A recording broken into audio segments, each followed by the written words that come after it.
बहुत बहुत स्वागत है आज के हमारे स्पेशल कार्यक्रम में। मैं आपके साथ देवभूमि ऋषिकेश उत्तराखंड से आचार्य आशीष। आप भी नीचे परिचय के तौर पर कमेंट बॉक्स में अपना नाम या अपने शहर का नाम लिखकर हमारे कार्यक्रम का एक खास हिस्सा बन सकते हैं।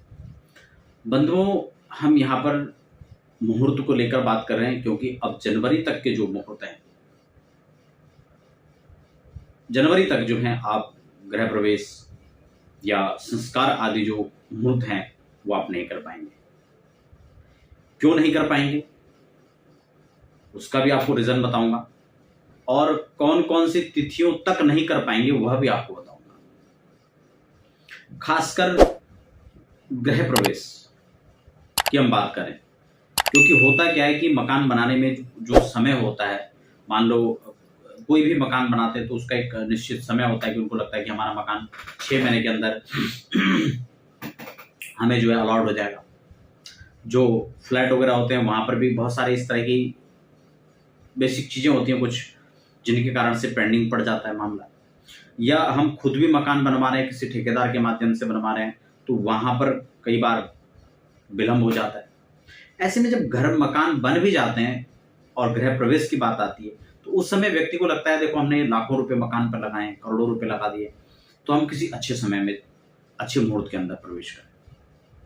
और ये भावना बिल्कुल उनका स्वागत योग्य है, होना भी चाहिए, क्योंकि जल्दबाजी में अब हम मुहूर्त को सही रूप से न निकालें और बाद में वहां पर समस्याएं उत्पन्न होती है तो फिर व्यक्ति को लगता है कि नहीं, हमें शायद अच्छे मुहूर्त में प्रवेश करना चाहिए।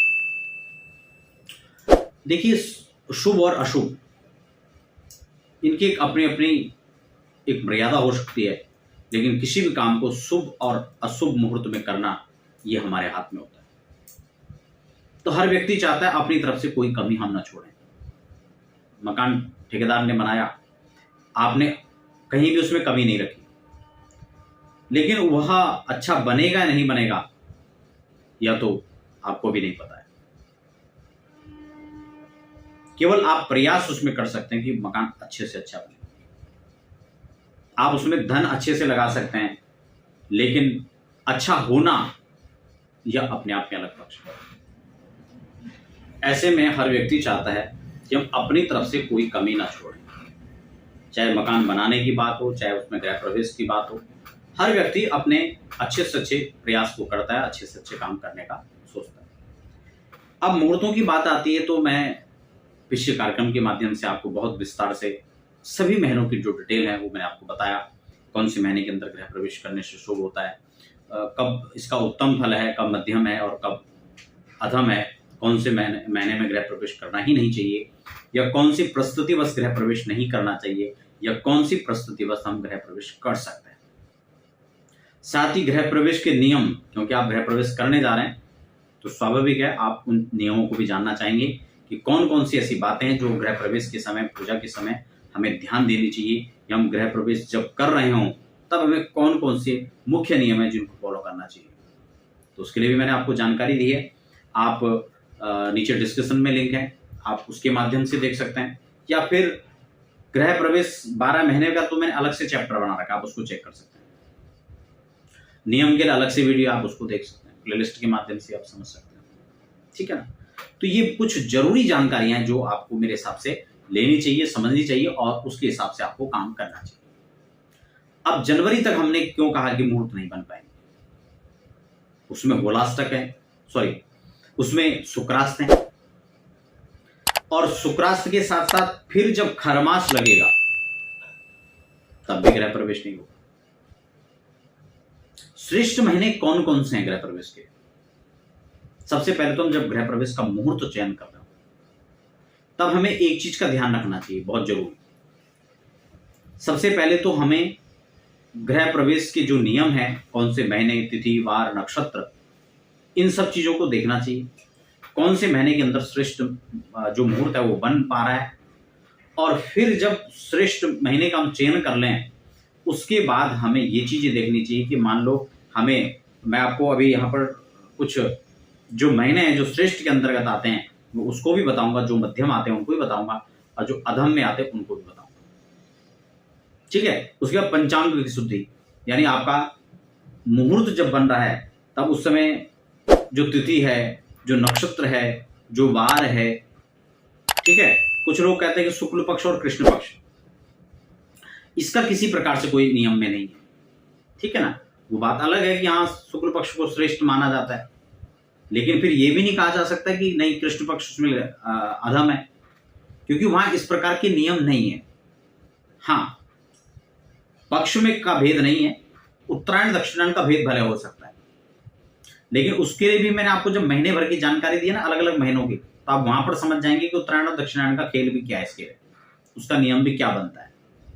देखिए यहाँ पर चाहे मुहूर्त चिंतामणि हो, मुहूर्त कल्पद्रुम हो, मुहूर्त के परंपरागत मुहूर्त हो, मुहूर्त सर्व संग्रह हो, आप मुहूर्त के जितने भी प्रमाणिक ग्रंथ यहाँ पर हैं वो यहाँ पर प्राय 4 महीनों को श्रेष्ठ मुहूर्त के अंदर बताते हैं। उसमें ही मैं आपको इस श्लोक का अर्थ सहित आपको बताऊंगा। यहाँ पे लिखा है माघे अर्थ लाभ, यानी माघ का महीना श्रेष्ठ है जिसमें गृह प्रवेश करने से अर्थ की लाभ की प्राप्ति होती है, धन प्राप्ति के लाभ बनते हैं, अच्छा योग बनता है, वहां जाने से आप तरक्की आप करते हैं, ठीक है ना। दूसरा क्या लिखा हुआ, माघे अर्थ लाभ प्रथमे प्रवेशे, दूसरा पुत्रार्थ लाभ खलु फाल्गुनी। अगर संतति में बाधा उत्पन्न हो रही हो तो आप जो है फाल्गुन के महीने में गृह प्रवेश करेंगे तो बहुत अच्छा रहेगा।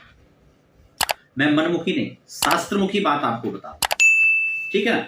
उसके बाद क्या लिखा हुआ, चैत्र थे अर्थ हानि, यानी चैत्र के महीने में गृह प्रवेश करने से धन की हानि होती है।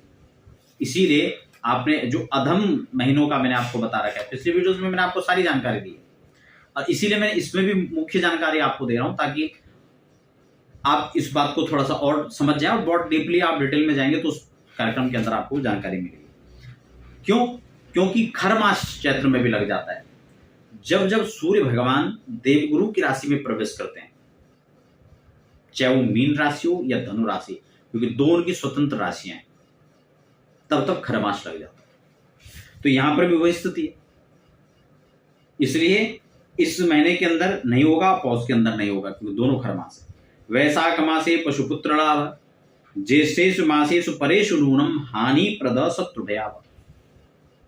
समझ रहे हैं? अब इसमें ये 4 महीने ही श्रेष्ठ बताए। अब उसके अलावा जो और महीने हैं उसमें हम अगर गृह प्रवेश करेंगे तब हमें क्या करना होगा, तो उसके लिए ही आपको मैंने पिछले वीडियो के अंदर एक एक कार्यक्रम एक एक महीने के हिसाब से बताया है। और खास बात ये भी है कि आपको जब महीना आपने निश्चित कर लिया, महीने के बाद तिथि नक्षत्र, तिथियों में आपको बता दूं मैं आपको सारी तिथियां एक एक करके बताऊं कि ये शुभ है, ये मध्यम है, तो बहुत लंबा हो जाएगा प्रोग्राम। आप वैसे भी हम जो बेस के हिसाब से बताते तो बहुत सारे लोग उसमें थोड़ा सा बोरियत फील करते हैं, क्योंकि हमें आदत है हम तो एक एक तारीख सुनना चाहते हैं, चाहे तारीख गलत हो। हम जो है उतना धैर्य हमारे पास नहीं है, समय नहीं है, हमें गलत बोल दो लेकिन तारीख बता दो, हाँ जी 10 तारीख को है। कई लोग बहुत सारे कमेंट करते हैं, हाँ जी मैं 10 तारीख को मुहूर्त कर लूँ।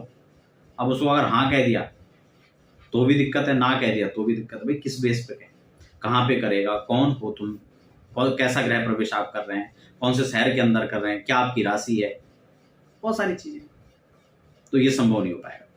तो हाँ, तो इसमें आपको रिक्ता तिथि जो है वो छोड़ देंगे, ठीक है ना।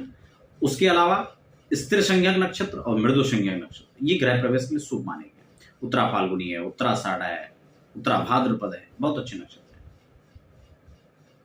इनमें आप गृह प्रवेश करें।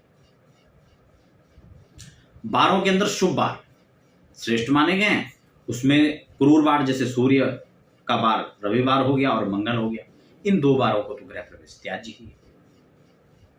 अब हम यहां पर जो बात कर रहे थे कि गृह प्रवेश नहीं हो पाएंगे उसके मुहूर्तों का, तो उसमें देखिए यहां पर 2 अक्टूबर से 25 अक्टूबर तक खरमास प्रारंभ हो जाए, सॉरी शुक्रास्त प्रारंभ हो जाएंगे।